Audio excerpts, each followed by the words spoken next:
আওয়াজ শুনে নিশ্চয়ই বুঝতে পারছেন ঠিক কতটা মুচমুচে হয়েছে। নমস্কার, আমি অন্তহীন। সামনেই আসছে বড়দিন। বড়দিন বা ক্রিসমাসে শুধুমাত্র কেক নয়, বিভিন্ন রকম ডেজার্ট আইটেম কিন্তু কেকের পাশাপাশি বানানো হয়েই থাকে।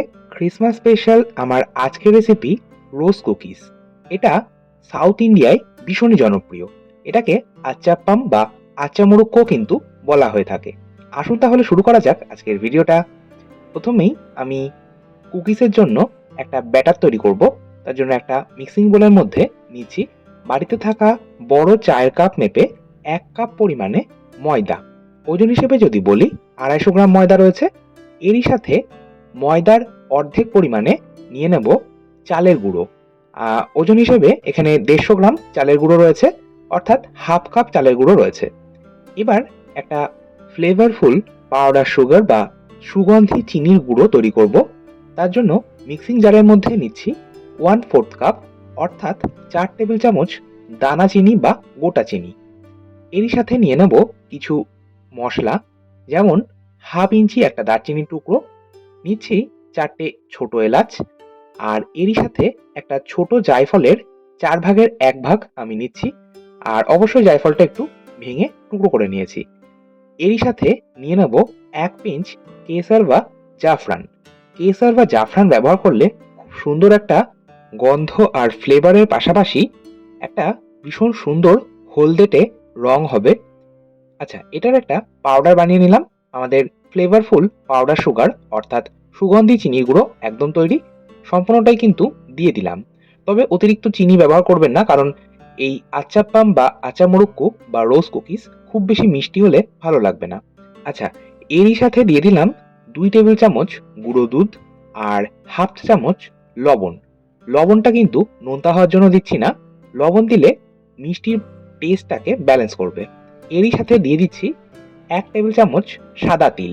সাদা তিলের পরিবর্তে আপনারা কালো তিল ব্যবহার করতে পারেন।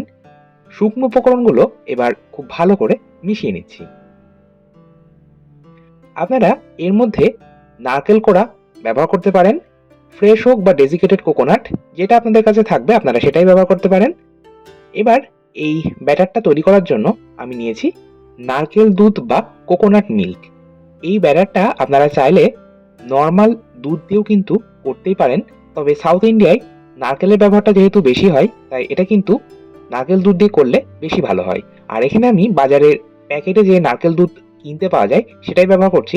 আপনারা চাইলে বাড়িতে ফ্রেশ নারকেল থেকে নারকেল দুধ বার করে নিয়ে তারপর ব্যবহার করতে পারেন।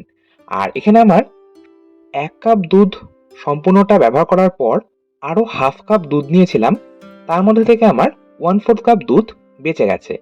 এই মোটামুটি 1 কাপ প্লাস আরও 3 টেবিল চামচ দুধ আমার প্রয়োজন হয়েছে এই ব্যাটারটা তৈরি করার জন্য। আর ব্যাটারের কনসিস্টেন্সিটা আপনারা একটু লক্ষ্য করুন।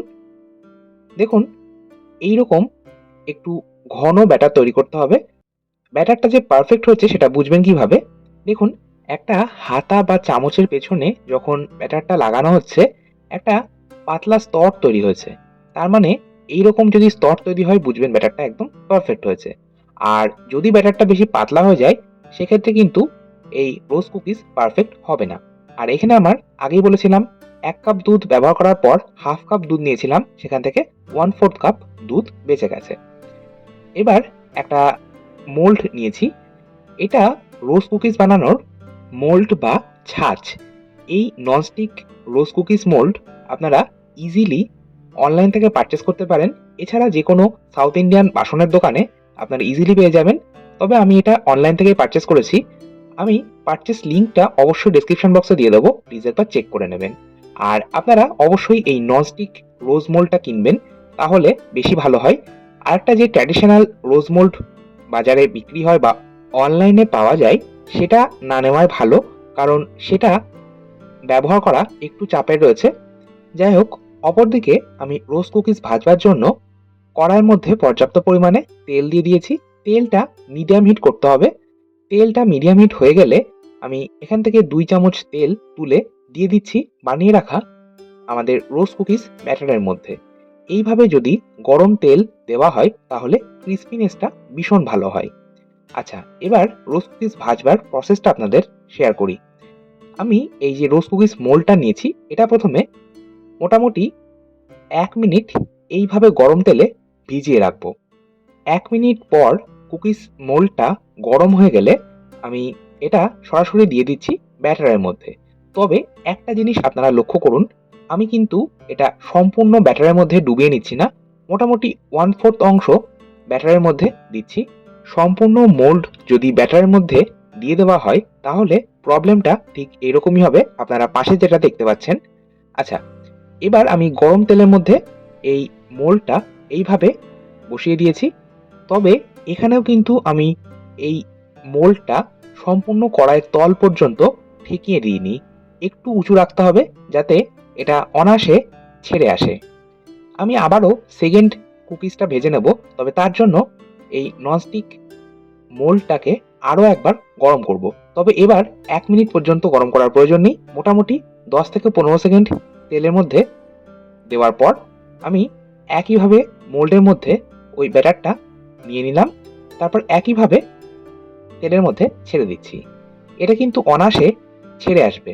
আর এইভাবে প্রত্যেকটা কুকিজ ভাজবার আগে অন্তত 10 থেকে 15 সেকেন্ড এই মোল্ডটাকে তেলের মধ্যে দিয়ে গরম করে নিতে হবে। নাহলে কিন্তু ছাড়বে না, মানে তেলের মধ্যে কুকিজটা ছাড়বে না। যাই হোক, মোটামুটি এইরকম হালকা হলদে রং বা হালকা লালচে রং হলে তুলে নিতে হবে। এইভাবে বাকি কুকিজগুলো আমি ভেজে নেব। দেখুন, এটা কিন্তু অনায়াসে মোল্ড থেকে ছেড়ে আসবে গরম তেলে পড়ার সাথে সাথেই। এইভাবে সমস্ত কুকিজ আমি ভেজে নিচ্ছি। ও, আর এখানে আরেকটা কথা আমি আপনাদের সাথে শেয়ার করব। আমি এখানে ছোট এলাচ, দারচিনি আর জায়ফলের গুঁড়ো ব্যবহার করেছি ফ্লেভারের জন্য। আপনারা চাইলে এইগুলোর পরিবর্তে ভ্যানিলা এসেন্স ব্যবহার করতে পারেন। যাই হোক, আমার রোজ কুকিজ কিন্তু একদম তৈরি। এবার আপনারা এটা স্টোর করে রাখতে পারেন কোনো এয়ারটাইট কন্টেনারের মধ্যে মোটামুটি 1 থেকে 1.5 মাস। তবে আমার মনে হয় এটা এতটাই খেতে সুস্বাদু হয়, এটা 1 থেকে 1.5 মাস স্টোর করা একটু চাপেরই হবে।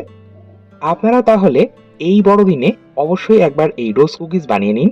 আজকের মতো তাহলে এই পর্যন্তই। আবার চলে আসবো নতুন কোনো ভিডিও নিয়ে। ভালো থাকুন, সুস্থ থাকুন। ধন্যবাদ।